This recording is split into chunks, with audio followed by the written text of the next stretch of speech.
La Revolución Mexicana fue la primera revolución social del siglo XX, la cual tiene sus antecedentes en la dictadura de Porfirio Díaz, quien subió al poder en 1876 tras no aceptar la reelección de Lerdo de Tejada, pero una vez en el poder se reeligió 7 veces. Durante el siglo XIX, México sufrió muchos golpes de Estado por parte de militares que deseaban tomar el poder. El régimen de Porfirio Díaz no fue la excepción y desde el inicio hubo varios intentos. 1876, Mariano Escobedo. 1877, Pedro Valdés. 1878, Lorenzo Hernández y Javier Espino. 1879, Miguel Negrete, Manuel Carreón, Francisco Anava y José del Río. Todos ellos fueron sofocados por el gobierno, dando por resultado un Estado duro y con control absoluto del poder sin permitir oposición. Eso dio paso a los casi 30 años de gobierno de Porfirio Díaz. Para algunos historiadores, la Revolución Mexicana tiene sus orígenes en una crisis económica que movilizó a los campesinos y a los obreros en busca de mejores condiciones de vida. También hay que considerar el autoritarismo porfirista, que impidió la renovación de la clase gobernante, permitiendo que las nuevas generaciones vieran con buenos ojos el cambio del gobierno. A pesar de que se considera que la revolución inició con el levantamiento de Francisco Madero, no hay que dejar de lado los movimientos que se dieron desde 1901 con los llamados clubs liberales, los cuales fueron reprimidos violentamente. Es así como los hermanos Flores Magón comprendieron que Porfirio Díaz no dejaría la presidencia a través de una derrota electoral. Este grupo consideraba que la dictadura se sostenía por la fuerza de las armas y solo por la fuerza de las armas podría caer. Así nació en 1905 el Partido Liberal Mexicano, PLM, que hizo público su programa al siguiente año en San Luis, Missouri. En 1906 comienzan a organizarse las primeras insurrecciones promovidas por el PLM contra la dictadura de Porfirio Díaz. Editan el periódico Regeneración, donde promueven la caída del régimen gobernante. El PLM programó un levantamiento armado para el 16 de septiembre de ese año. Sin embargo, la sublevación fue descubierta por la policía porfirista y desactivada, pero aún así se dieron otros movimientos como la huelga de Cananea en Sonora, la rebelión de Acuyacán, Minatitlán y Puerto México en Veracruz, reprimida por el ejército, el asalto a la aduana de Nogales, levantamientos en Coahuila y Chihuahua, seguidos de la rebelión obrera del Río Blanco en 1907. Ya en 1908, Porfirio Díaz concede una entrevista al periodista norteamericano James Krillman, donde declara: es un error suponer que el futuro de la democracia en México ha sido puesta en peligro por la prolongada permanencia en el poder de un solo presidente. Puedo dejar la presidencia de México sin ningún remordimiento, pero lo que no puedo hacer es dejar de servir a este país mientras viva. Recibí este gobierno de manos de un ejército victorioso, en un momento en que el país estaba dividido y el pueblo impreparado para ejercer los principios del gobierno democrático. Arrojar de repente a las masas la responsabilidad total del gobierno habría producido resultados que podían haber desacreditado la causa del gobierno libre. He tratado de dejar la presidencia en muchas ocasiones, pero pesa demasiado y he tenido que permanecer en ella por la propia salud del pueblo, que ha confiado en mí. He esperado pacientemente porque llegue el día en que el pueblo de la República Mexicana esté preparado para escoger y cambiar sus gobernantes sin peligro de revoluciones armadas, sin lesionar el crédito nacional y sin interferir con el progreso del país. Creo que finalmente ese día ha llegado. No importa lo que digan mis amigos y partidarios. Me retiraré cuando termine el presente periodo y no volveré a gobernar. Para entonces, tendré ya 80 años.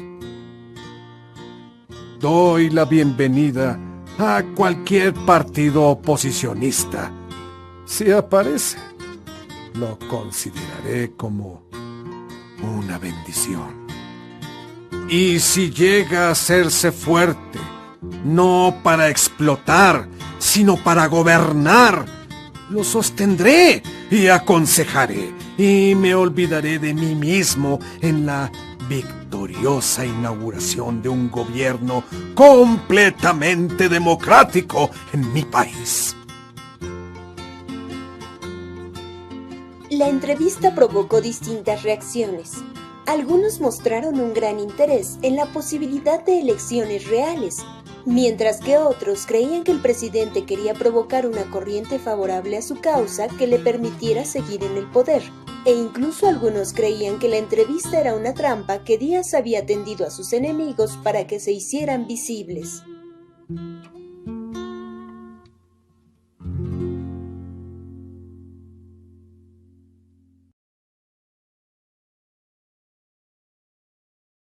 Surgimiento de partidos. Después de que se anunciara la posibilidad de un cambio político, surgieron varios partidos políticos, unos con tendencia revolucionaria y otros en apoyo a Porfirio Díaz. Entre los oponentes al régimen estaban Francisco I. Madero, Emilio Vázquez Gómez, José Vasconcelos y Luis Cabrera.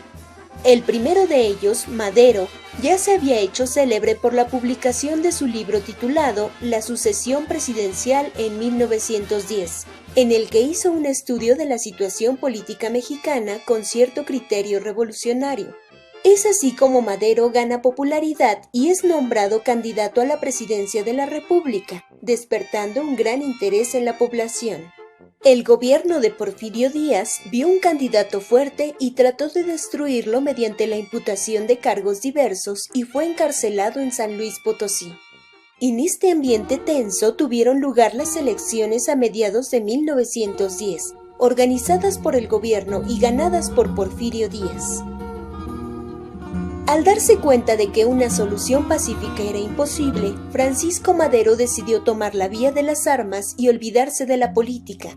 Se fugó de San Luis Potosí hacia San Antonio, Texas, donde proclamó el Plan de San Luis, en el que declaró: haciéndome eco de la voluntad nacional, declaro ilegales las pasadas elecciones y quedando por tal motivo la República sin gobernantes legítimos, asumo provisionalmente la presidencia de la República, mientras el pueblo designa conforme a la ley a sus gobernantes. El 20 de noviembre, desde las 6 de la tarde en adelante, todos los ciudadanos de la República tomarán las armas para arrojar del poder a las autoridades que actualmente nos gobiernan.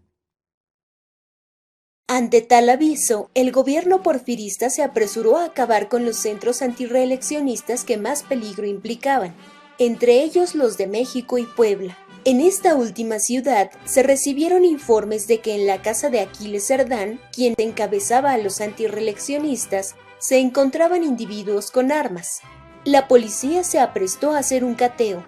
El 18 de noviembre los gendarmes llegaron a la casa y recibieron balas como respuesta, muriendo en el acto Miguel Cabrera, jefe de la policía en Puebla. El tiroteo se prolongó por mucho tiempo, lo que hizo necesaria la intervención del ejército para sitiar la casa y ocuparla, dando muerte a la mayoría de los ocupantes. El 20 de noviembre, Madero cruzó la frontera entre Estados Unidos y México para iniciar el movimiento revolucionario en Ciudad Porfirio Díaz, hoy Piedras Negras, pero no tuvo éxito y le fue preciso regresar a territorio norteamericano. A pesar del aparente fracaso, durante las semanas siguientes cambió el panorama y la revuelta comenzó a extenderse a lo largo del país. Emiliano Zapata se levantó en Morelos, Salvador Escalante en Michoacán y Jalisco, Gabriel Hernández en Hidalgo, Pascual Orozco y Abraham González en Chihuahua. El gobierno de Estados Unidos presionó a Porfirio Díaz, quien había preferido la inversión europea sobre la norteamericana. Por otra parte, los rebeldes ganaban batallas en el norte del país, hasta que Pascual Orozco logra capturar Ciudad Juárez, y es cuando Porfirio Díaz comprende que el quedarse en el poder más tiempo sería un derramamiento de sangre innecesario y decide renunciar. El pueblo mexicano, ese pueblo que tan generosamente me ha colmado de honores, que me proclamó su caudillo durante la guerra de intervención, que me secundó patrióticamente en todas las obras comprendidas para impulsar la industria y el comercio de la República. Ese pueblo, señores diputados, se ha insurreccionado en bandas armadas, manifestando que mi presencia en el ejercicio del supremo poder ejecutivo es causa de su insurrección. No conozco hecho alguno imputable a mí que motivara ese fenómeno social, pero permitiendo, sin conceder, que pueda ser culpable inconsciente, esa posibilidad hace de mi persona la menos a propósito para raciocinar y decir sobre mi propia culpabilidad, respetando como siempre he respetado la voluntad del pueblo y de conformidad con el artículo 82 de la Constitución Federal.